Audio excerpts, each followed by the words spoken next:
ഒരു ഗംഭീര അടി നടത്തേണ്ടി വരും. കൂടെ ഒന്നോളം ഞാൻ നിൽക്കില്ല.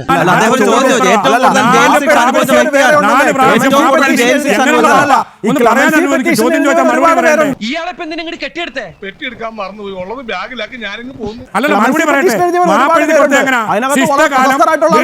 പറയുന്നത് പോലെ ഞാൻ ജീവിച്ചോളാം. വിവരക്കേട് പറയാ എന്റെ സൂപ്രണ്ടേ. ആവേശം കൊണ്ട് ഓരോന്ന് വിളിച്ചു പറഞ്ഞ് തടിയേടാക്കണ്ട.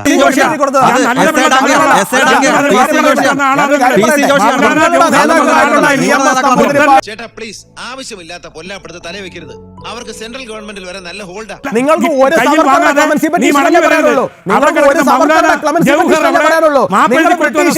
സഖ്യം ചെയ്തിട്ടുള്ള നിന്റെ തലയ്ക്ക് വല്ല അസുഖമുണ്ടോ? ഇല്ല.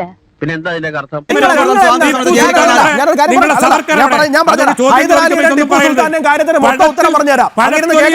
ഇവിടുന്ന് കിട്ടുമോ? ശ്രമിക്കുന്നുണ്ട്, പക്ഷെ തുടങ്ങിയല്ലേ ഉള്ളൂ. ഈ രാജ്യത്തിന്റെ സ്വാതന്ത്ര്യ സമര പോരാട്ടത്തിൽ തുല്യതയില്ലാത്ത പോരാട്ടം നടത്തിയവരാണ് ഇവിടുത്തെ കമ്മ്യൂണിസ്റ്റുകാർ, ഇവിടുത്തെ മുസ്ലിംകൾ. ആരായത് നിന്നോട് പറഞ്ഞത്? ആരും പറഞ്ഞല്ല, ഞാൻ ചുമ്മാ ഊഹിച്ചതാ. നിങ്ങള് തുല്യതയില്ലാത്ത പോരാട്ടമാണ് ഇടതുപക്ഷം സ്വാതന്ത്ര്യ സമര കാലത്ത് നടത്തിയത് എന്ന് പറയുന്നതിനോട് ഞാൻ പരിപൂർണമായി യോജിക്കുകയാണ്. ആരാധകരെ കണ്ട കാരണം അവര് നടത്തിയതുപോലെയുള്ള പോരാട്ടം ലോകത്ത് വേറെ ആരും നടത്തിയിട്ടില്ലെന്നേ.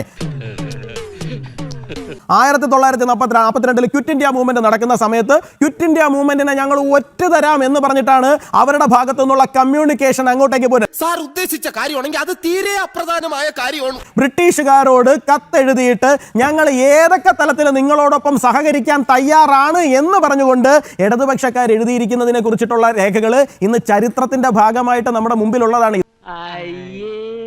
അറിഞ്ഞിടത്തോളം ഇനി ഇവിടെ താമസിക്കുന്ന അത്ര ബുദ്ധിയല്ല തടികേടാണ്. ഇവർ എഴുതി വെച്ചിരിക്കുന്ന സാധനങ്ങളുണ്ട്. എന്താണ്? ബ്രിട്ടീഷുകാർ ഇവിടെ തുടരുന്നതിന് വേണ്ടിയിട്ടുള്ള എല്ലാ സഹായ സഹകരണങ്ങളും ഞങ്ങളുടെ ഭാഗത്തു നിന്നുണ്ടാകും. എനിക്കിതൊക്കെ ഒരു ത്രില്ലായിട്ടാണ് തോന്നുന്നത്. ജീവിതത്തിൽ എന്തെങ്കിലുമൊക്കെ ഒരു തമാശയൊക്കെ വേണ്ടേ? നിങ്ങളുടെ റിക്രിയേഷന് വേണ്ടിയിട്ട് ഞങ്ങൾ വിദ്യാർത്ഥികളെ വിട്ടുതരും. എഴുതി വെച്ചിരിക്കുന്ന വൃത്തിയട്ടവന്മാരാണ്, കത്തെഴുതി അയച്ചിരിക്കുന്നവന്മാരാണ്. ഇവരാണ് ഇവിടെ വന്നിരുന്നിട്ട് പറയുന്നത് ഞങ്ങൾ തുല്യതയില്ലാത്ത പോരാട്ടമാണ് നടത്തിയതെന്ന്. നിങ്ങൾ ഇന്ന് സവർക്കറെ ചെരുപ്പ് നക്കി ഷൂ നക്കി എന്നൊക്കെ വിളിക്കുന്നുണ്ട്. നിങ്ങൾ ആ കാലഘട്ടത്തിൽ ചെരുപ്പ് നക്കി ഷൂ നക്കിയത് ആരെയാണെന്ന് അറിയാമോ? സാക്ഷാൽ സുഭാഷ് ചന്ദ്രബോസിനെ. പറ്റിപ്പ് പാർട്ടിയാണല്ലേ?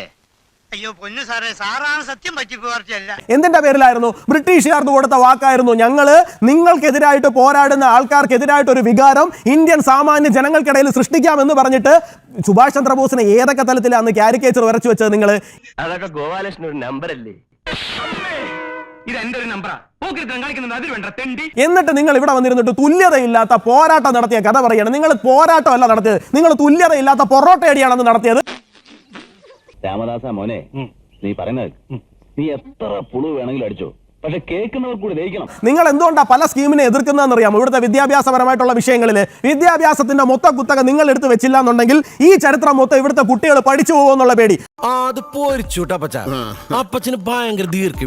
അല്ലാണ്ട് ഇവിടെ സംഖ്യവൽക്കരണം നടക്കുവോ, ഹിന്ദുത്വവൽക്കരണം നടക്കുവോ, കാവ്യവൽക്കരണം നടക്കുവോ, ഇതൊന്നും അല്ല നിങ്ങളുടെ പ്രശ്നം. നിങ്ങളുടെ ചരിത്രം ആരെങ്കിലും, യഥാർത്ഥ ചരിത്രം ആരെങ്കിലും പഠിപ്പിക്കുമോ എന്നുള്ളത് മാത്രമാണ് നിങ്ങളുടെ പ്രശ്നം. അല്ലാണ്ട് മറ്റൊരു പ്രശ്നവും നിങ്ങൾക്കില്ല.